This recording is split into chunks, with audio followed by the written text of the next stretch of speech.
Solomon advised us never to trust a woman who acts this way.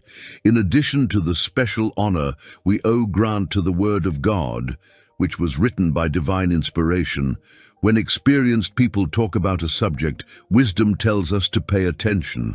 Today, we wish to study the type of woman who should not be trusted. Even though several scriptures warn us against wicked women, we will pay special attention to Solomon's warnings. At the end of this sermon, we will observe how she is a pious woman. When it comes to experience with women, Solomon is an excellent master among all the kings who have ever existed. No one was registered to marry up to 700 wives and 300 concubines. In all, Solomon had marriages with 1,000 women. At the end of his life, he wrote the famous verse of scripture that says, "Vanity upon vanity." Solomon sold to pleasure with women, but his actions only resulted in foolishness. When a man like that talks about the type of a woman who should never be trusted, we must listen carefully.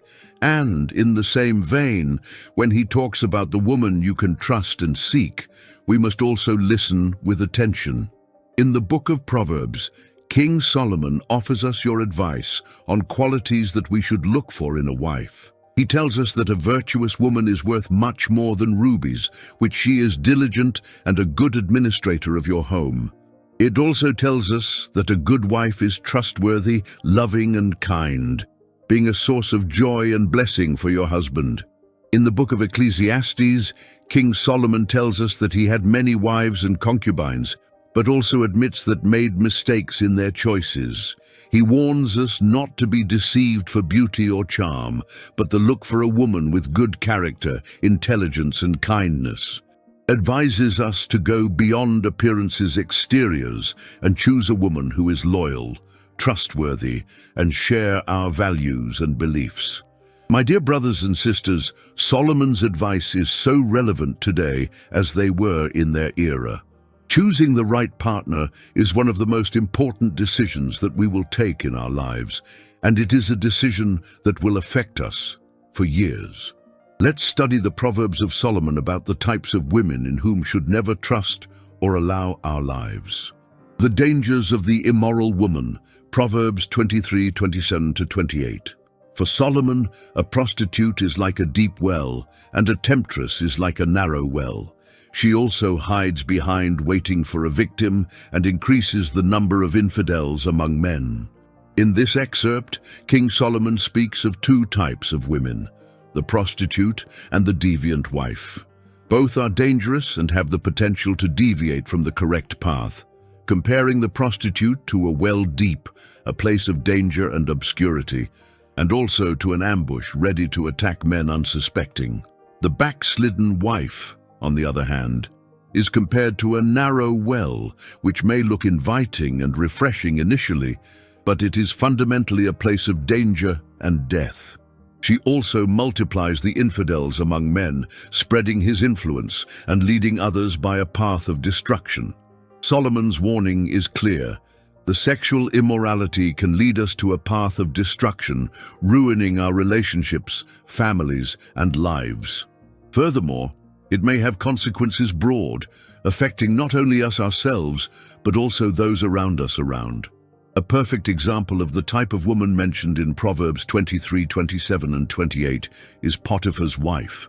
Potiphar's wife is a character of the Bible, and its history serves as warns us all about the dangers of sexual temptation and the consequences of giving in to her.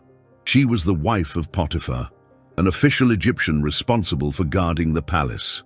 The Bible tells us that she felt attracted to Jose and tried to seduce him repeatedly, but Joseph refused his attacks, saying, "How could I commit such evil and sin against God?" We know that Joseph lived in the house of Potiphar for 11 years, and that his wife Potiphar tried to seduce him constantly, which may have lasted these same 11 years of resistance to temptation on the part of Joseph. Proverbs 23:27-28. A prostitute is a deep well, and a temptress is a narrow well. She also hides behind waiting for a victim and increases the number of infidels among men. Despite Jose's refusal, Jose's wife Potiphar continued to pursue him, and one day she cornered him and tried to force herself on him. Jose managed to escape, leaving back the cloak remained in her hands, and then she falsely accused him of trying to have fun at her expense. We can learn many lessons from both Potiphar's wife and Joseph. Lessons we can learn from Potiphar's wife. The wrong people can accuse you and try to send you to your death, even if you are innocent and have done nothing wrong. This is unfortunate, but it is the world we live in. There are men and women just like Potiphar's wife. I wish the world was a place where everyone was honest and didn't bear false testimony against each other. But unfortunately, it isn't like that. In the time of Joseph and Potiphar's wife, punishments were severe, and the life of a slave like Joseph had no value. Therefore, Potiphar's wife knew that her accusation would practically mean a death sentence for Joseph. Yet she lied about this honorable man, simply because he did not bend to her will. Women like her still exist, and men with the same nature still exist who, by not giving in to their desires, will not hesitate to try to destroy you. Potiphar's wife is a warning to us all about the dangers of sexual temptation. She was a woman driven by lustful desires and willing to use her power and influence to get what she wanted, destroying another person's life to satisfy her own passions, willing to send Joseph to his death for her lustful desires.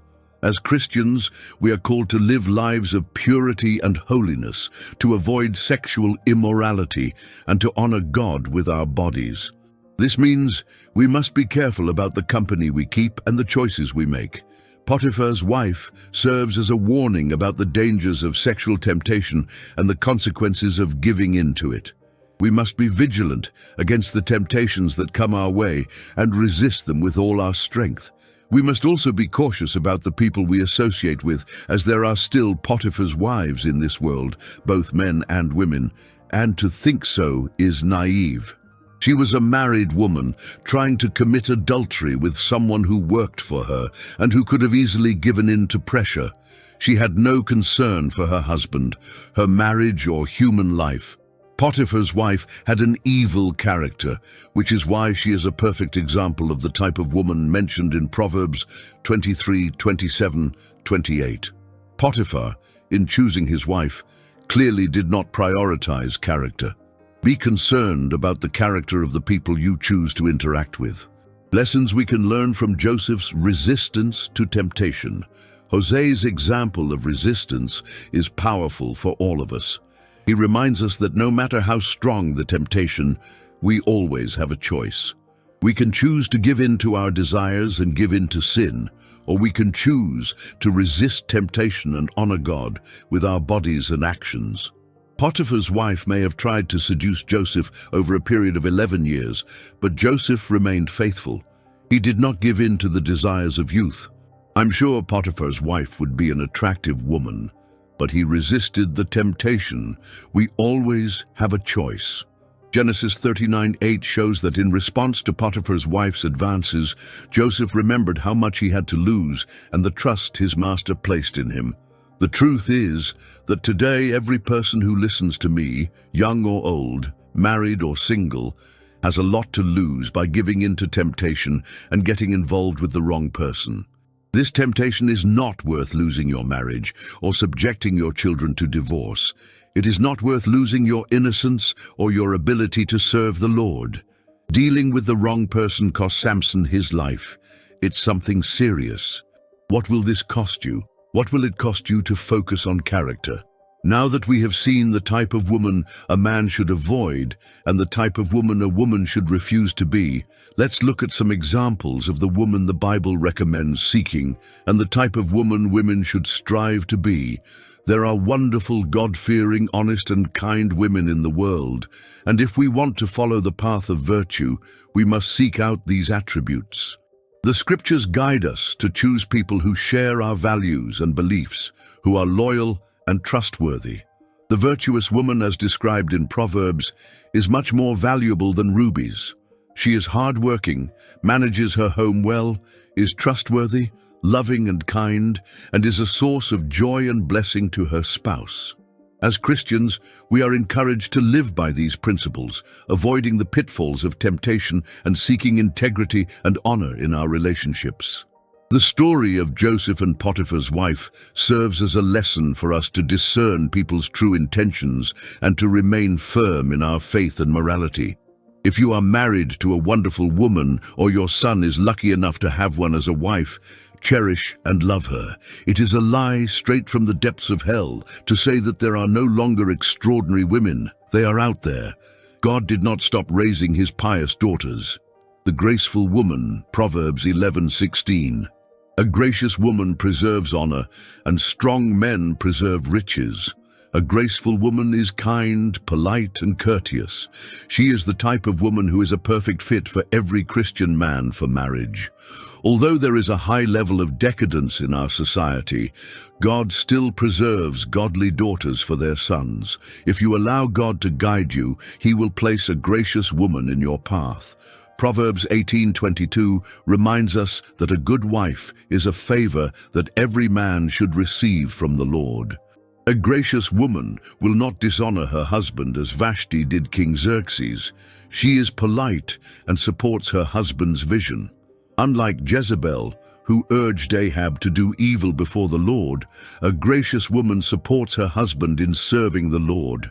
In this proverb, we see a beautiful truth that is still relevant today. He tells us that a woman who is graceful, who embodies kindness, elegance, and refinement, will retain honor. But what does it mean to be graceful? To be gracious is to be kind and considerate of others, to be polite and respectful in our interactions, to demonstrate compassion and empathy towards those around us. Grace is a quality that reflects the love of Christ and is a virtue that is becoming increasingly rare in our world today. The proverb tells us that a woman who is graceful will retain honor. Honor is a word that carries a lot of weight. It refers to a deep respect and esteem we have for someone who has distinguished themselves through their character, actions, and reputation. Honor is a precious commodity that is difficult to gain but easy to lose. The virtuous woman, Proverbs 31:10-11. Who can find a virtuous woman? For its value is far beyond rubies. Her husband's heart trusts her securely so that he has no need of ill-gotten gain. Being virtuous means having excellent moral character. The value of a virtuous woman is far beyond gold and silver. She can win her husband's trust.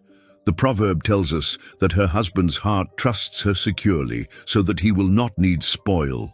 This woman is a source of security and confidence for her husband, and he can count on her completely.